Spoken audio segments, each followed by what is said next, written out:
Paul, Paul, et si je n'avais jamais peur?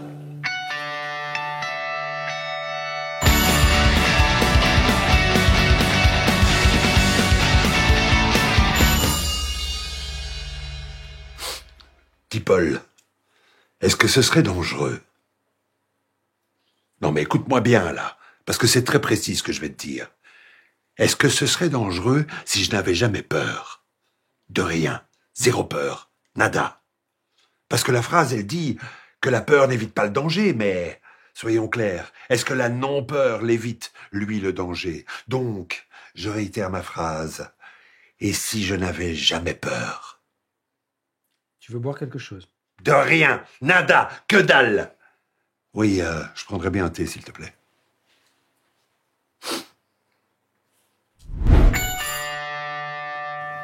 Moi, je crois que si j'avais plus jamais peur, bah déjà, je me poserais moins de questions. Et puis, je sais ce que je ferais. Dis-moi. Je dirais à ma voisine de palier que ses vêtements sont une insulte à la vie elle-même. Ah non, moi, si je n'avais plus jamais peur, je crois que je serais carrément radical. Je n'aurais plus jamais peur des conséquences. Et surtout, je n'aurais plus de culpabilité. De quoi que ce soit. Ah, si je n'avais plus jamais peur, ce serait la liberté. Intriguant. Je me demande bien ce que ça donnerait ta vie sans peur des conséquences, sans culpabilité. Ouais, ouais, c'est vrai. Ouais, je me demande bien ce que ça donnerait, tiens.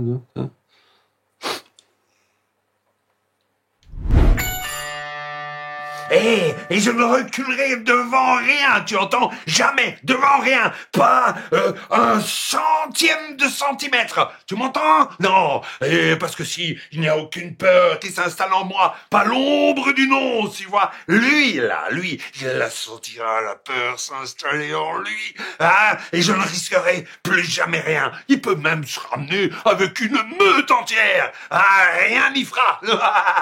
Non, bon, je les attends, je les vois parce qu'ils sentent, s'ils sentent la peur en lui, eh bien eux, ils n'oseront pas moufter. Et moi, je traverserai au milieu, en sifflotant, en Bermuda et en tatane. Je les regarderai, je dis, alors là, les gars, on fait quoi, Ok, d'accord. Mais à part les petites aventures d'Olivier Tintin au Tibet contre les chiens de prairie cannibales, sans queue ni tête, y a pas autre chose de plus... Ouais, oui. Il y a bien quelque chose que je ferais si je n'avais plus jamais peur, mais j'ose pas. Ok, tant pis. Allez, lance-toi. Y a rien à craindre ici. Elle s'appelle comment, cette voisine? Ophélia.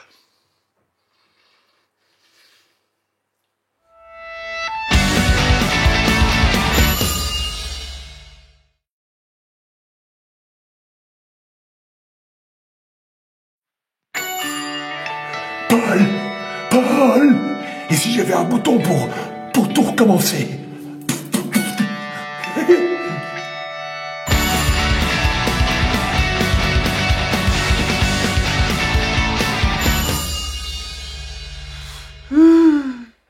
Pourquoi j'ai fait ça? Qu'est-ce qui m'a pris? Oh, j'étais idiot, complètement idiot. J'aurais dû rester le pleutre que j'ai été toute ma vie. Ah ben, je suis dans le caca. Caca absolu. Je me déteste. Je peux t'offrir un petit remontant. Oh, écoute, c'est gentil, mais même la boisson la plus forte ne pourra pas me faire oublier l'acte incompréhensible que j'ai commis. Mais pour qui je me suis pris? Pour Georges Clooney? Je veux bien un thé, avec du miel, du citron, du gingembre. Et si t'as pas, ben, tant pis. Tu baie de sucre. On va te trouver du miel, Olivier. T'inquiète. Bête comme moi.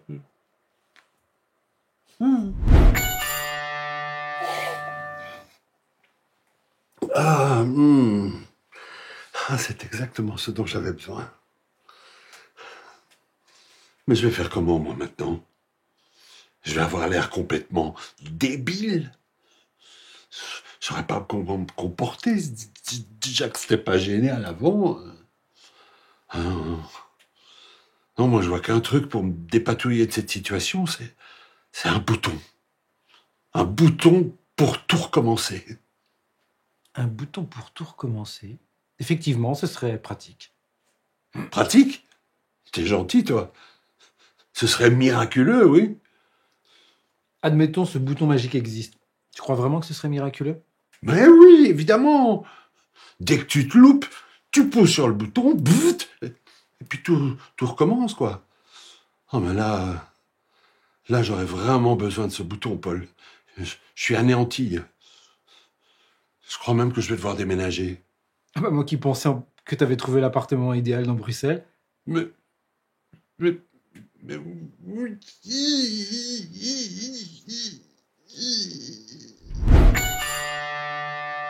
Bah voilà, tu l'as trouvé ton bouton pour tout recommencer. J'ai rien trouvé du tout, qu'est-ce que tu racontes? Déménager pour la 17e fois en 3 ans, c'est un peu tout recommencer. Je suis hilar. Hilar, Paul. D'abord, j'ai pas déménagé 17 fois en 3 ans. Enfin, je crois pas. Et c'est quoi cette fois? Encore un voisin qui n'aime pas tes petites sérénades matinales, c'est ça? Allez, me fais pas languir, crache ta valda. T'es chiant, Paul. Je suis chiant. Ok, bah tu me demandes rien dans ce cas-là. À 3h52 du matin, je pourrais être au lit à cette heure-là. Ça serait idéal même. Ok, t'as raison. Voilà, je me suis lancé avec Ophélia. Je lui ai dit que j'aimais pas du tout ses vêtements. Et Quoi? Et après? Bah quoi c'était déjà assez difficile comme ça pour moi, hein. J'étais pétrifié sur place, moi. Et elle a pris ça comment, elle? Je sais pas trop. J'ai attendu que l'ascenseur soit presque en bas, j'ai lâché ma phrase, les portes sont ouvertes, elle est partie en courant. Moyennement, je pense. Et si au lieu de vouloir trouver ce fameux bouton magique pour tout recommencer, tu accueillais la suite?